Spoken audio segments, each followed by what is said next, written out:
Good evening, I'm John Alanam. Today, the 5th of June, marks World Environment Day. And in 2009, it was recognized that Kenya needed to do something to save its water towers or face the consequences of environmental ruin. This week on Perspective, we look into whether the government's noise about the Mau forest was just that. This is Perspective, and the show starts right now.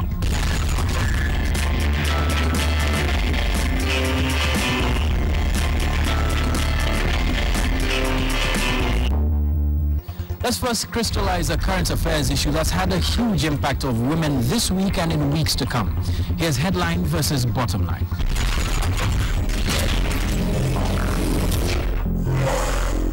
This week's headline. The Jubilee government made good on its pledge to make maternal health care in all public hospitals and clinics free of charge. Healthcare Secretary James Macharia even went on record asking new mothers to get refunds from the public hospitals they delivered in after June the 1st if they were charged. This came after President Uhuru Kenyatta's Madaraka Day speech, in which he announced the immediate scrapping of maternal health care fees. But here's the bottom line.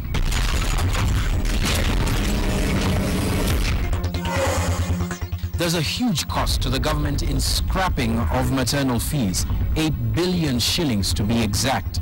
This, along with a budget deficit of billions, will make things difficult for the Jubilee government in keeping to the pledges they made during the campaign period. There is, though, a very significant upshot to this issue. The number of newborn Kenyans whose lives will be saved because their mothers can now access maternal health care from professionals will ensure that from the start, Kenyans have a healthy population. Birth mortality in Kenya has been a serious concern, considering that very many women deliver at home. That's headline versus bottom line for this week. Now on to our main feature. The Mau Forest remains one of Kenya's key water towers, supplying the country with barely enough water for its own needs, even after decades of destruction. In 2009, the former Prime Minister Raila Odinga led an effort to reclaim the Mau from squatters and large-scale land grabbers, touching off a political store. The politics, though, is just part of the story.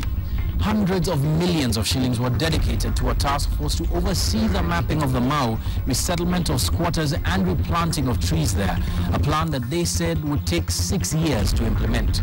We are now 3 years into that timeline. What's the progress? KTN's environmental reporter Eric Njoka brings us tonight's main feature, a special for World Environment Day. Kenya needs water.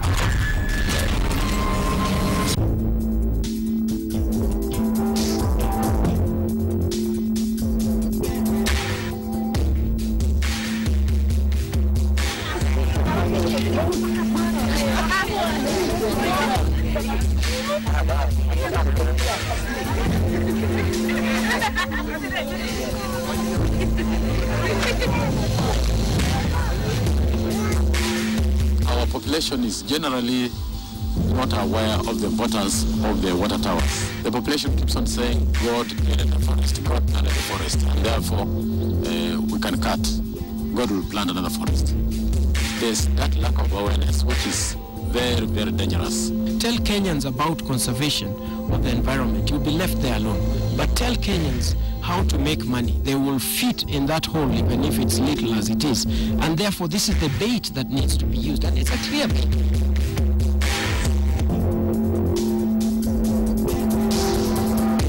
When you talk about environment and conservation, then the people must be prepared to pay some prices.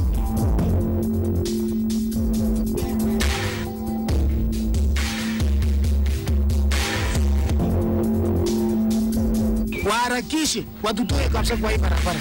Sisi hatukuzoea kuishi kwa barabara, tulizoea kuishi kando ya msitu.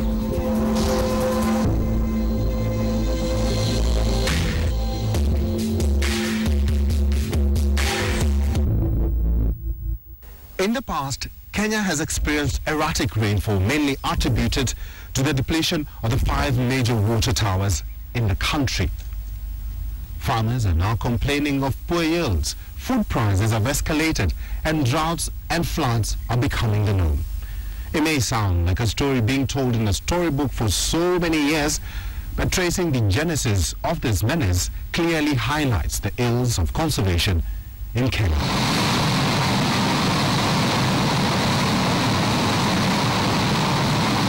Over 10 million people living in Kenya depend on water from the forests. 5 of the 18 water towers that remain significant in the country are the only source of water.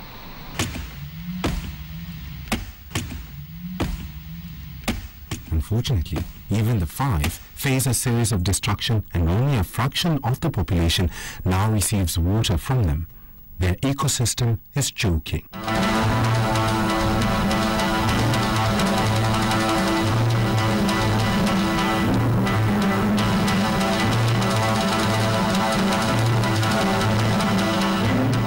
The many trees that used to feed the mountains of Cherangani, Elgon, Mount Kenya, the Aberdares and the Mau are quickly disappearing. 75% of the country's renewable surface water originates from these indigenous forests, but 70,000 hectares has been decimated, leaving the area dry. Being the largest forest catchment area in East and South Africa, to better understand the view of the destruction and what is left in the 400,000 hectares of the Mau Forest Complex, you have to do it by air in what is called the aerial perspective of the Mau, giving you a clear glimpse of what is left in the whole ecosystem.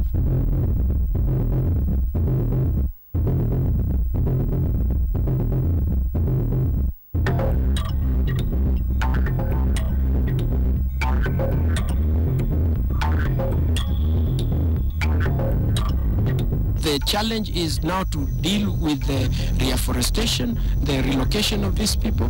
Time frame depends on the resources and the work plan. We have a very clear work plan where we are calling all the partners that are involved to be able to do what they must do. And remember, we have to report to the parliament every 3 months.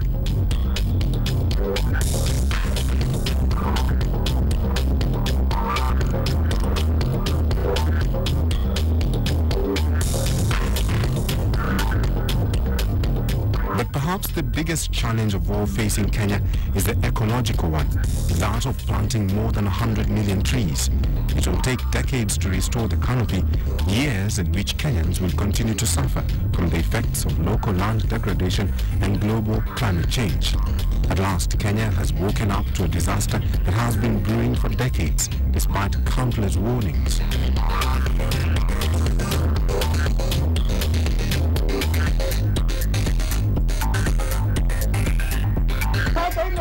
Bado iko serikali inaendelea kuanguka. All we are asking for. This report does not give us a timetable. Sheria iko, sheria kwa msitu iko. Msitu sasa inachomeka kila mahali. Miti inakatwa kama inavyo na wanasema wao.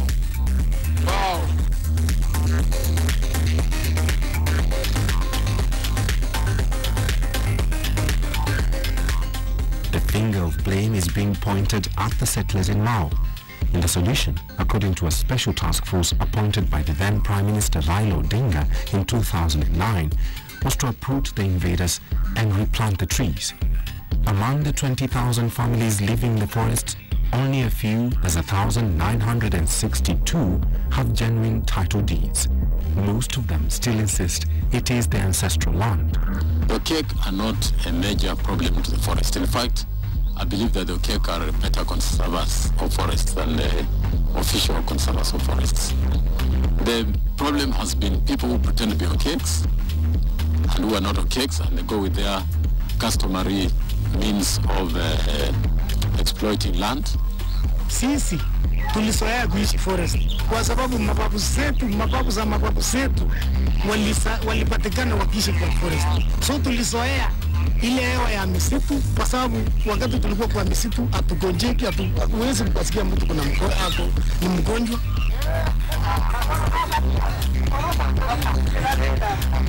Na hatukuharibu chochote. Wenye waliharibu forest kuuza misitu za forest ni serikali ya forest wenyewe. Wakauzia panbebas. Wakawaangusha misitu forest indigenous wakipanda cypress.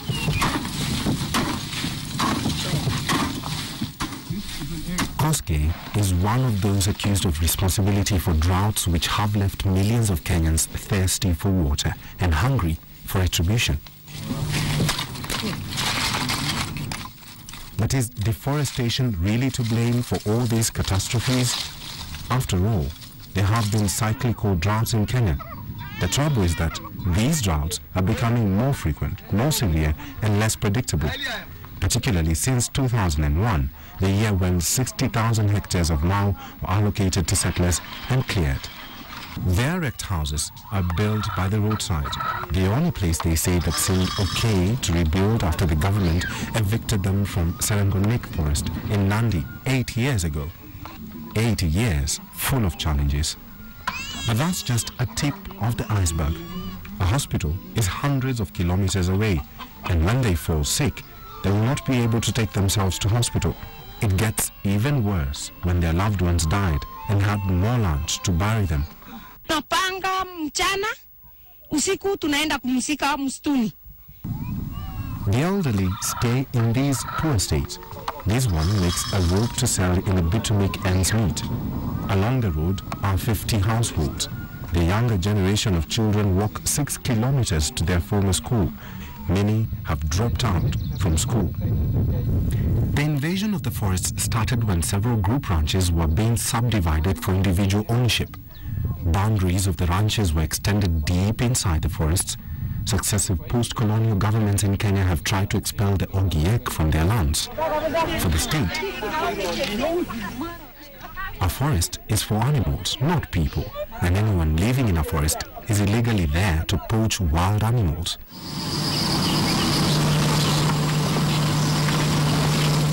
The Kenyan government has repeatedly justified its attempt to evict the Ogiek from the forests on grounds that the indigenous people are destroying fragile ecosystems.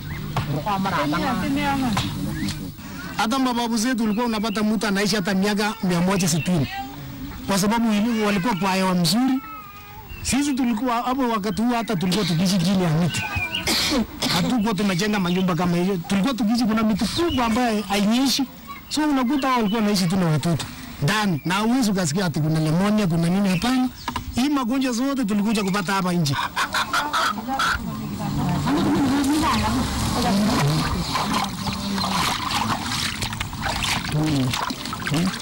Watu hii aliweka wapi sisi? Alihesabu sisi ni nyani au nini? Hii watu yetu tunaita minority ama marginalized, tunasikianga kwa radio. Sasa sisi hakuna hiyo viongozi. Wale walikawanya, wengine wanachiita akili huko, wanaweka china yao huko ndani. Na sisi hakuna.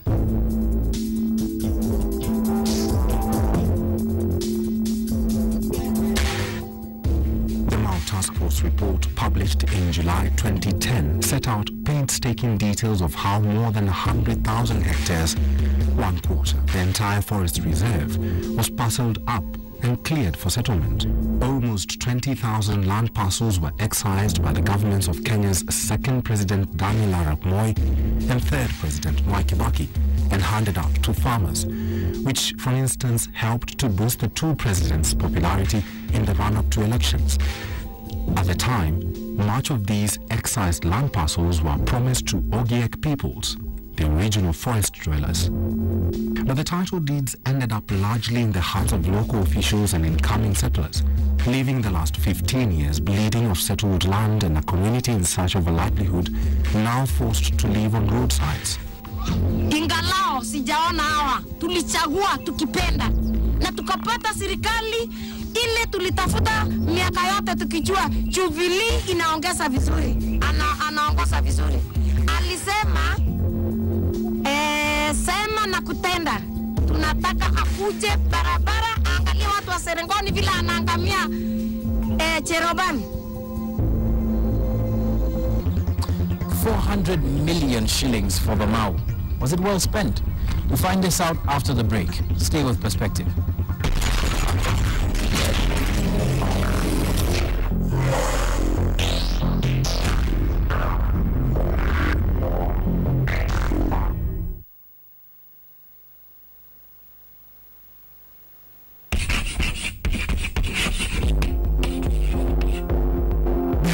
Kenya's correctional facilities,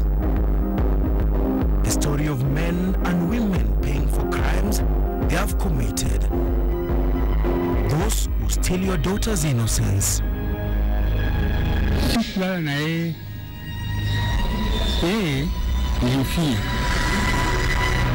Those who have killed your neighbor.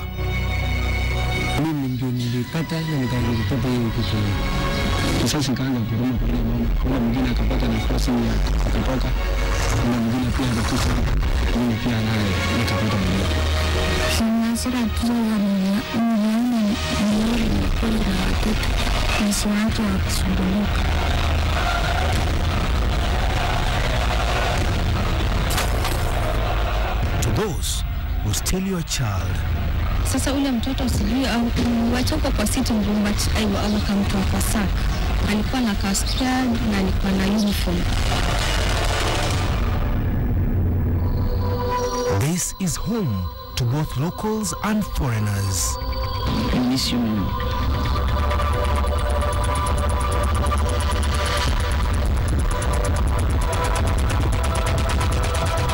Case files, where crime and justice meet.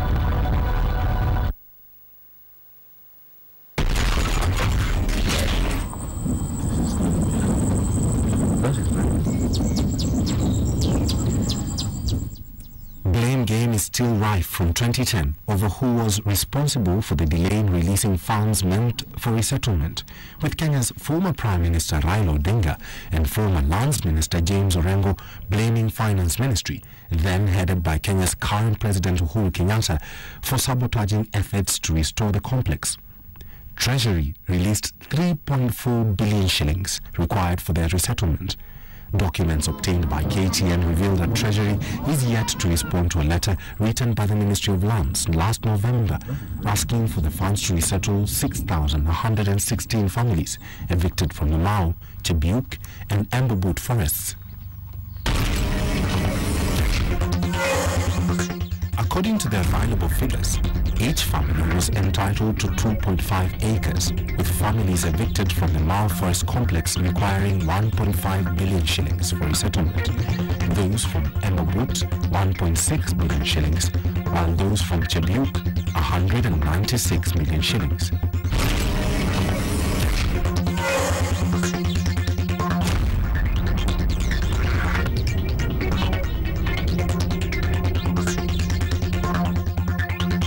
This is indeed a substantial amount in the form of a grant to the Kenyan people. This support, ladies and gentlemen, is coming at a time when our country is faced by a number of challenges that require us as a country to pay more attention to the issue of how we can achieve sustainable economic development through conservation of our environment.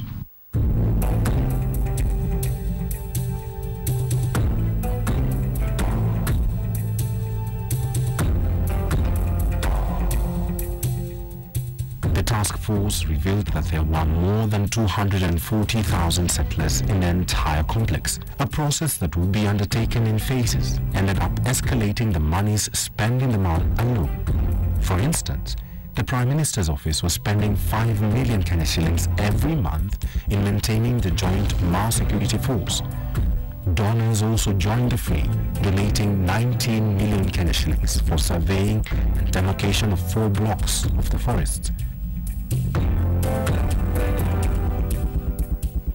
The Prime Minister even sought the help of the United Nations by appealing for donations of up to $400 million to rehabilitate Kenya's water supply.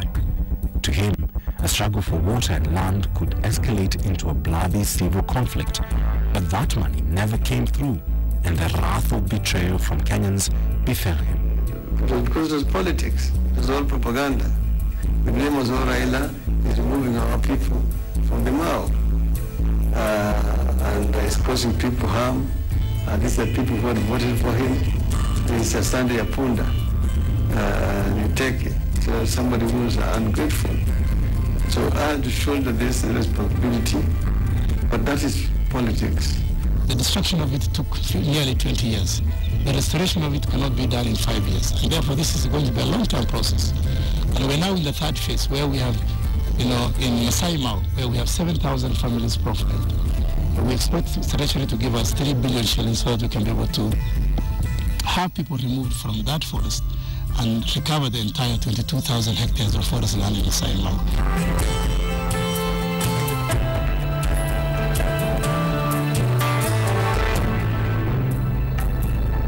The government's endless promise to settle aside 10% of Kenya's gazetted forests to settle squatters continues to be an election gimmick to date. Huge chunks of land within the forests are illegally purchased within the protected forest reserve with the help of local officials.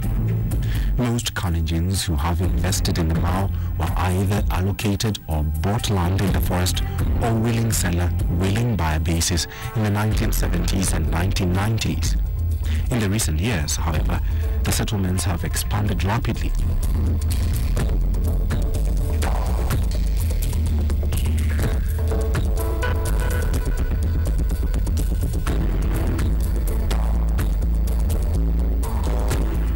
Despite the commitment to halt destruction, logging and other forms of degradation is still going on, with claims some senior government officials in the former Kibaki administration were involved.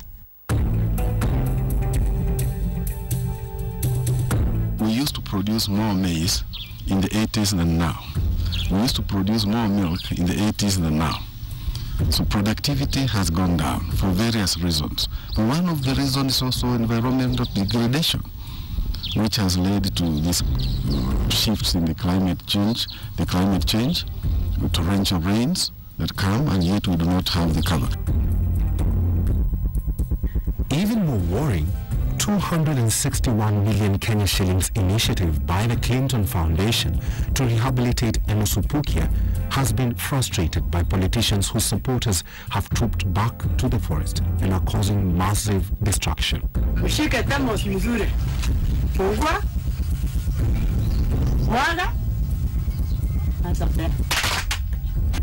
The project has since been halted.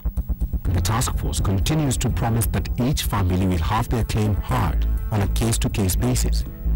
All holders of genuine title deeds would also be compensated, perhaps even those high-ranking public officials who are named by the task force as having received land via irregular means. But how many deserve compensation? The moment you mention compensation, people who live as far as Kitale in Trans Nzoia County made their way to the Mau because they would see some money coming through their way. People who live as far as Papsia County or as Clive County, if they hear there's compensation in the Mau, they'll go there and build a small hut and wait to be compensated. They'll wait to be given land elsewhere. I believe that many of the people who might have been removed from the Mau and given some land somewhere may not have originally been born in the Mau. But because they're interested in free land, compensation, they'll go and put up a structure there. It's a painful approach. It may hurt individuals, it may hurt systems, it may hurt, it is so deeply entrenched to the political systems. But if this is what will cost our country to get us back on track, we have to do it, and without blinking of an eye. Because we cannot talk about issues of economic and social and political development without having conservation on the same line.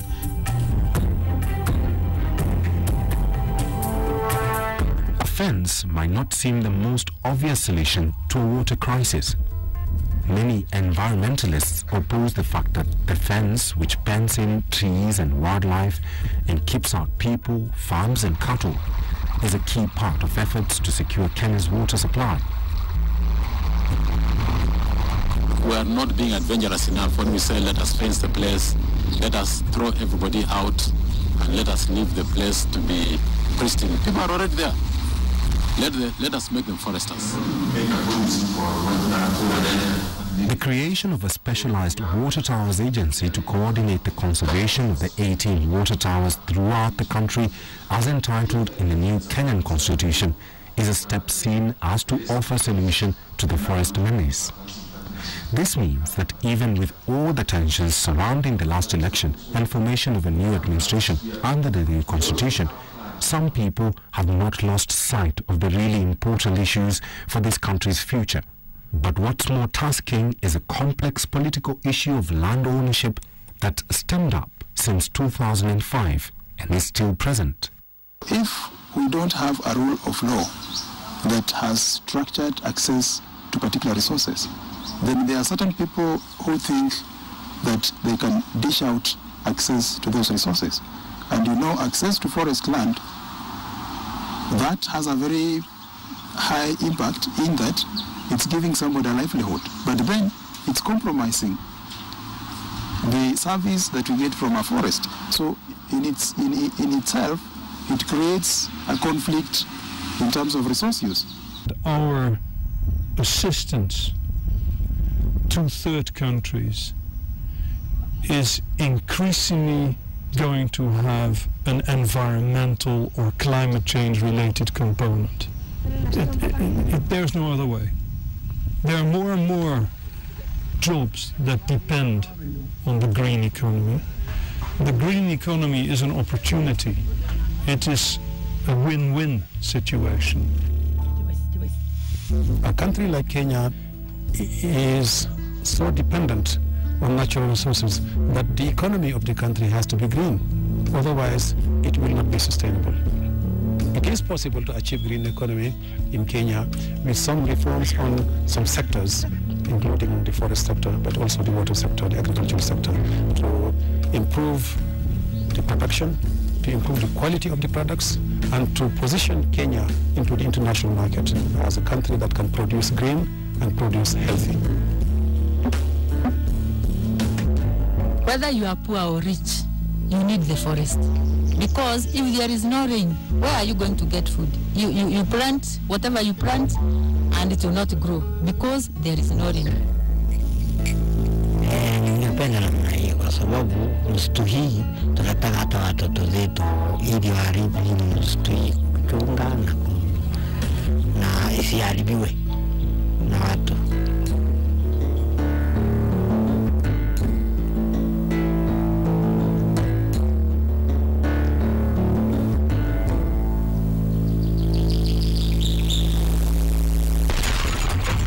This week on Your Perspective, we're asking what you can do to help reclaim Kenya's forest. Here's some of your thoughts on the issue.